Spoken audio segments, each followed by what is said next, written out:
You're live. Oh, Yeah, I haven't. So no. this is Senate Transportation. We are back live. We're here with the Deputy Commissioner of Taxes. And I think we're looking for a report on local option taxes, what's going on around the state. If you could help us and add some background material to that. We've been talking a little bit about local option taxes in here, and we just heard from one community that is using that, and far and away the bulk of everything that they would do with their local option tax would go to municipal roads, which is the biggest expense for most communities. Mm-hmm. If you could give us a little update on all of this, it would be helpful. Sure. Yeah, absolutely. My name is Rebecca Samra, Deputy Commissioner of the Vermont Department of Taxes. Yeah, and I was thinking I could just give a little overview of how local option taxes work broadly, and then happy to and I can also flag communities that we've heard from. I know that was a question of the committee that might be considering them for this year, and then just happy to answer any questions as they come up. So, big picture, tax department administers local option taxes for communities that elect to enact them.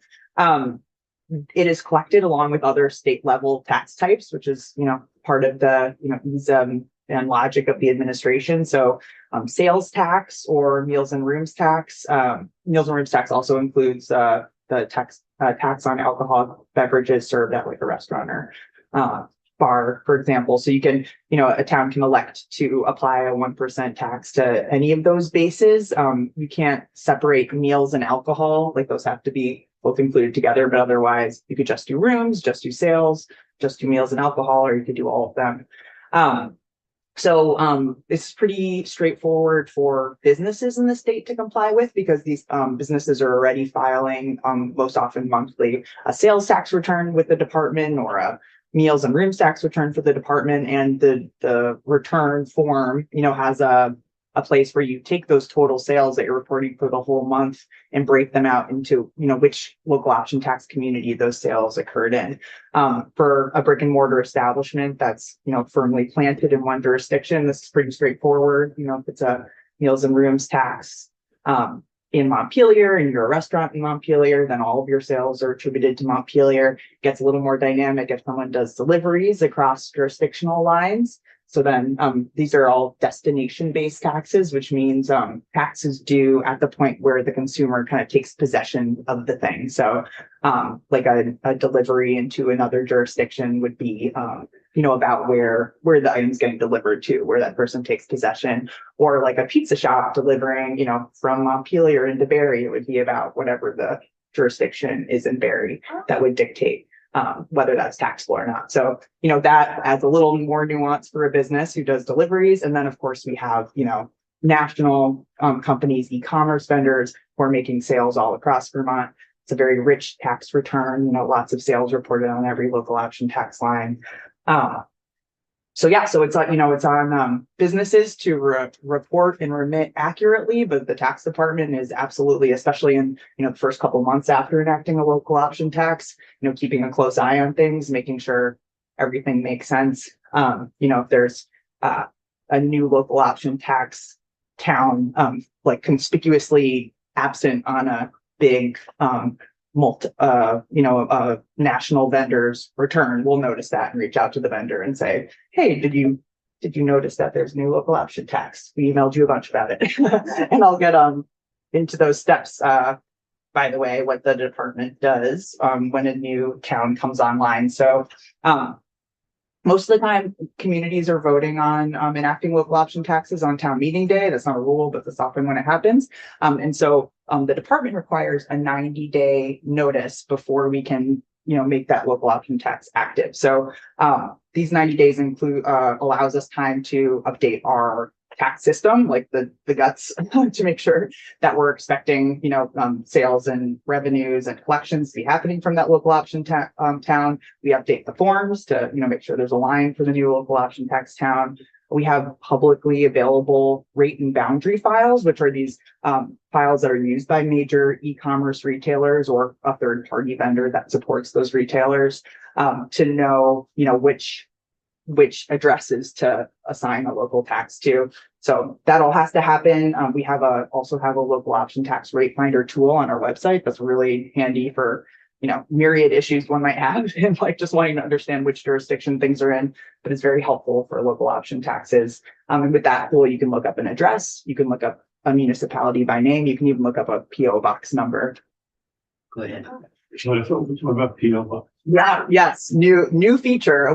This is like, part of what I love about working at tax. We had a vendor, reach out to us who's like, I'm lost. I often send things to PO boxes and I have no idea, if I'm, collecting local option tax correctly. I really want to be doing things right, which is like my favorite kind of call to get. And so we worked closely with the Vermont Center for Geographical Information, VCGI, about that concern, and they updated our tool really quickly. Where the post office it is, or is it where their physical address? It's so the taxes due, where the consumer takes possession of the item, so it would be at their PO box. And so that actually needed, more coding and mapping into our tool, which we now have that function, which is really nice. That was learning for me. I didn't realize how messy PO box locations are in this whole system. Wendy is. So just to follow up on that, so I've seen concern about zip codes, because zip codes in towns don't match, as you know really well. Yes. So does your system not need zip codes? It's like that is exactly the reason why we need such an advanced tool to answer a question as simple as like, where am I in space? So like, you think that looking at like a envelope that has a town name on it would kind of be pretty definitive, but that's USPS is not that definitive. They I have like some interesting visuals that I could send the committee actually, but they will assign a town name, an official town name based on a 5-digit area code, which, as all of us know, often there's no rhyme or reason if those correspond with the municipal jurisdiction. So like there's areas of Middlesex and Worcester and East Montpelier that all USPS would have no problem just calling that all Montpelier. I live in Berlin. I often have to like force, something to be in an address to default to Berlin instead of Montpelier. And that's just how the US Postal Service operates. So it's really important that that companies and, companies are well aware of this, like the big e-commerce vendors are actually geolocating the full address of their, of folks they're sending things to and finding out what tax jurisdiction that lies within. And that's why we have these, big rate and boundary files that are held by, in our case, they're held by the Streamlined Sales Tax Alliance, which is like a national kind of uniformity organization that tries to, help states maintain like kind of uniform sales tax standards. So companies that operate across many states, have some, basis for operations. It's not like you have to reinvent the wheel in every state. So they really helpfully host these files that, a third party business most often, will like turn those into a tool that a big company will use in their, like shopping cart when you're checking out to make sure the right tax is applied. So that's another thing we update in that 90 days. We also do a lot of correspondence with towns and businesses within towns. So we write every business in a new local option tax municipality just to like make sure they're aware of what is happening in their town. We also write every business in any adjacent municipality. This is both to get folks who might make deliveries into that municipality, and also just so they can like keep an eye out, make sure their tax accounts have the right town name in them. In our department, we don't want anyone inaccurately, erroneously collecting local option tax for the wrong jurisdiction. So that goes really well. It often spurs a bunch of questions, and our staff works closely with businesses to make sure they can have all their systems up to date to administer it when the tax comes online 90 days later. And recently, this is now 2 or 3 years ago, the legislature removed the requirement for towns to bring their charter changes, here to the State House to get approved. Like a town just has to vote to enact a local option tax. But at the same time the legislature gave the department the authority to kind of like titrate how many local option taxes we let come online at once. We haven't used that yet. We haven't limited anyone yet. I think we had 7 or 8 come online last year and that worked okay. But we really appreciate, I'm sorry. But just to be clear,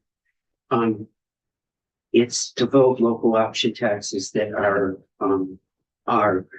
and follow the statute the way it is. Exactly. If you're a community that's expanding or putting a local option tax in a charter, it still has to come to the legislature. Right. Yeah. So we have, our like nice streamlined system is 1% on one of those, 3 tax bases or all of them. If you're, trying to venture outside of that standard, then that's going to take review by the General Assembly. Absolutely. And we would, love to weigh in on those situations too. But even the 1%, if they put it in their charter, they have to come.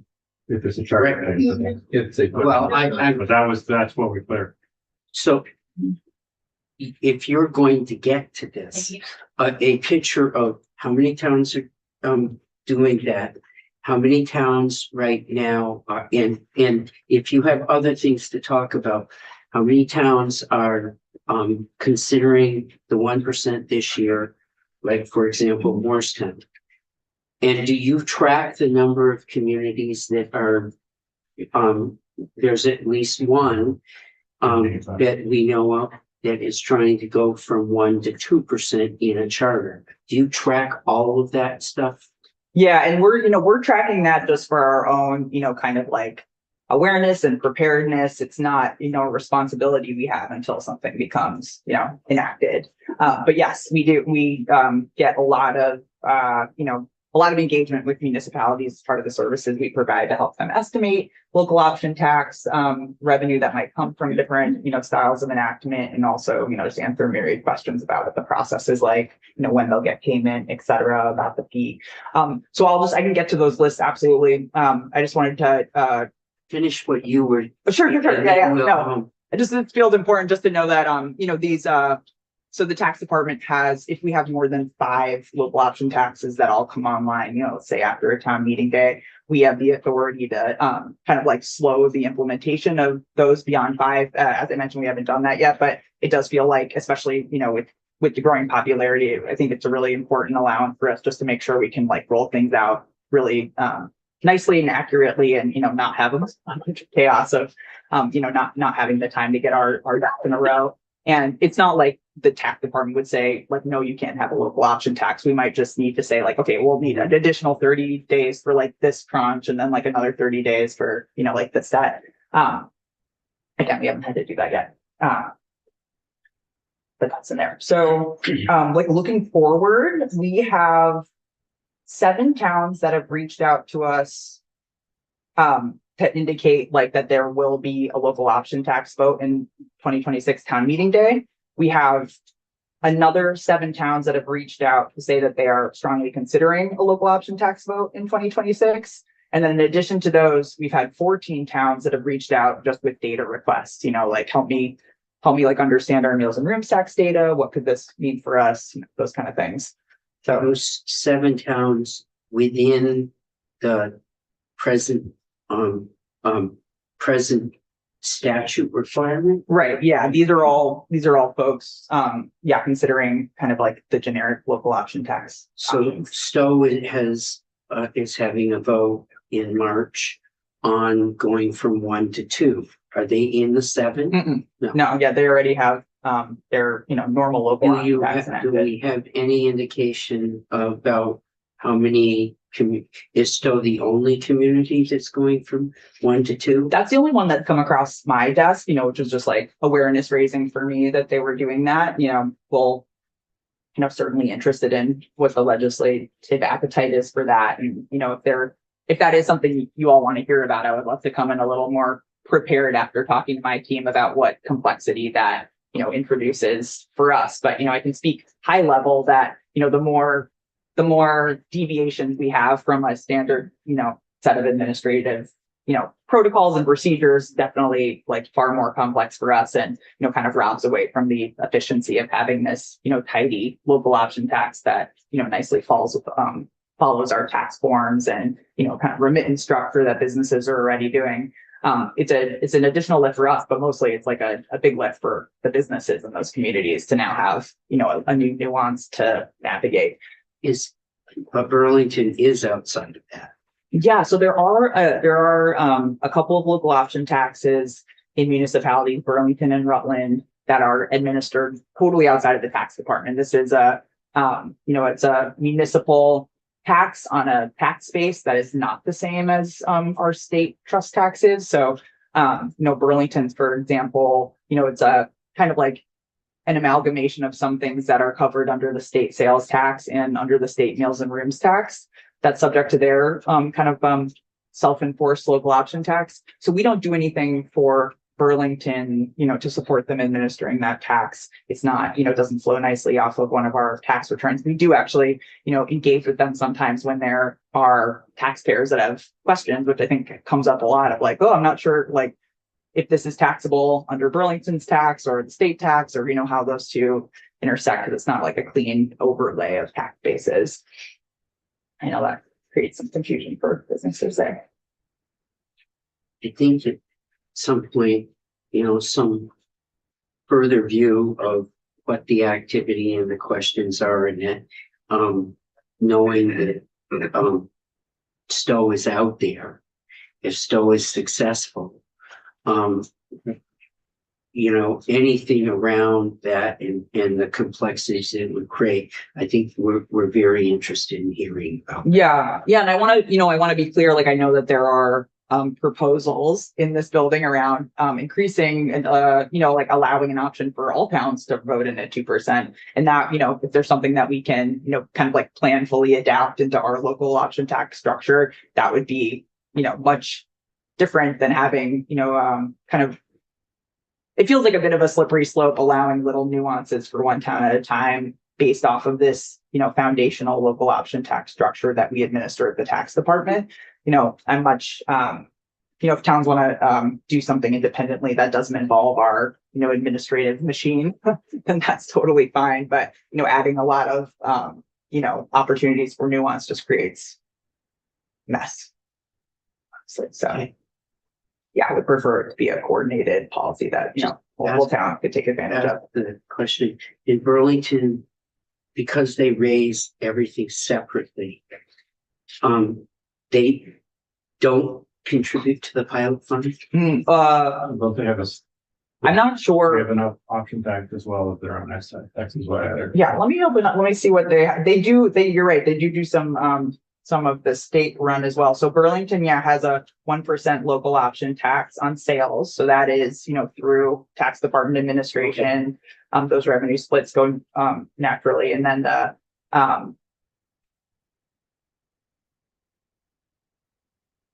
City of Burlington and City of Rutland administer and collect their own local meals, entertainment, lodging, or alcoholic beverage taxes.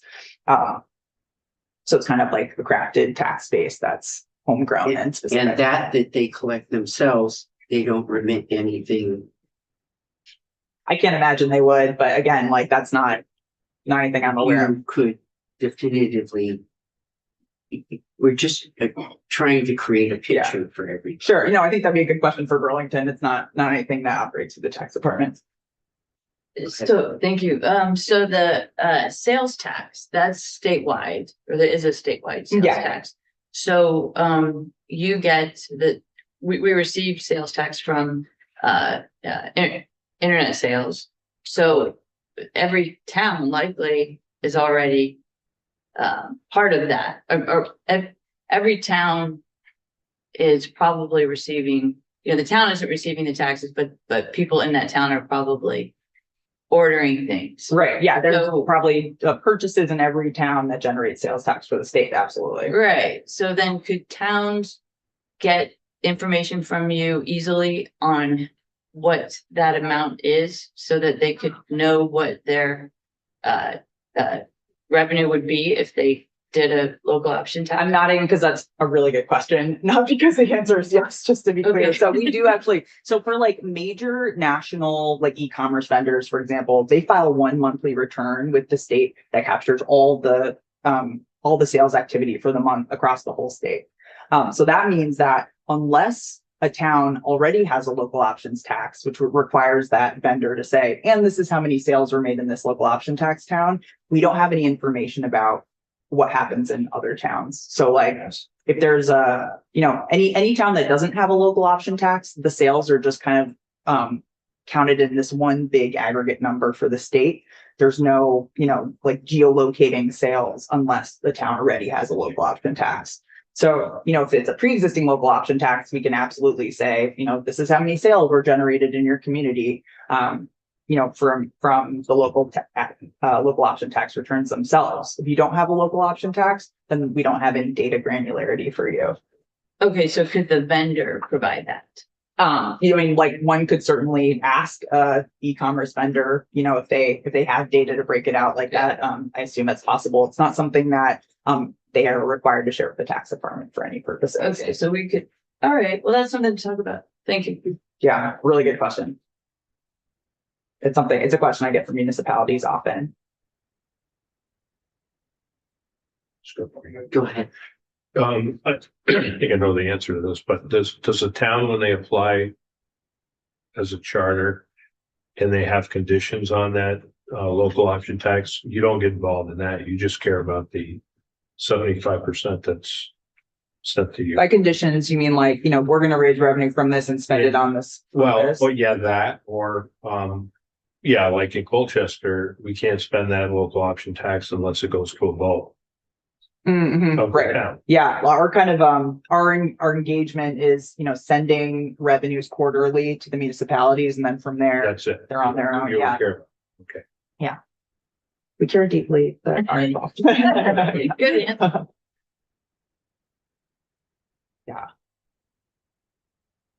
Any other questions? If you could do some more research, it probably won't be the last time that we're talking about this. No, absolutely. And are you thinking about like the specific situation of like the STO example of what it would mean to have 1-2% local option tax in a sea of otherwise 1%? Mhm. Yeah. That and if in the 14 other towns that have requested data, are these expansions, what are we looking at? And Oh yeah, if you want, I could like break out that list and send it to the committee in like a nice format you guys can review, like who has what already and what they're adding to their ballots. Absolutely. Mhm. Yeah, I don't have that broken out so neatly right here, but happy to. Awesome. Well, thanks for the opportunity. Okay. And usually if they vote on this in a March timeframe, is it calendar year? Is it when the institute, is there any regulation on calendar type regulations that happen? Yeah, and actually, I didn't say this earlier. It's so we require a 90-day warning, but then the local option tax will commence the first quarter after that 90 days. Okay. So for a town meeting day vote, I think those are all like July 1 implementations, Okay, if I'm doing my math right. yeah, because that would give you 90 days to be able to do Right. the July. So Right. those are all July 1. Yeah, so quarter start dates is important for our system, and Okay. just like rolling out the tax return edits and things like that. Make sure we catch everyone on the cycle. Perfect. Great. Thank you. Thank you. Thank you. Absolutely. And I think at this point, it looks like lunch. And if you could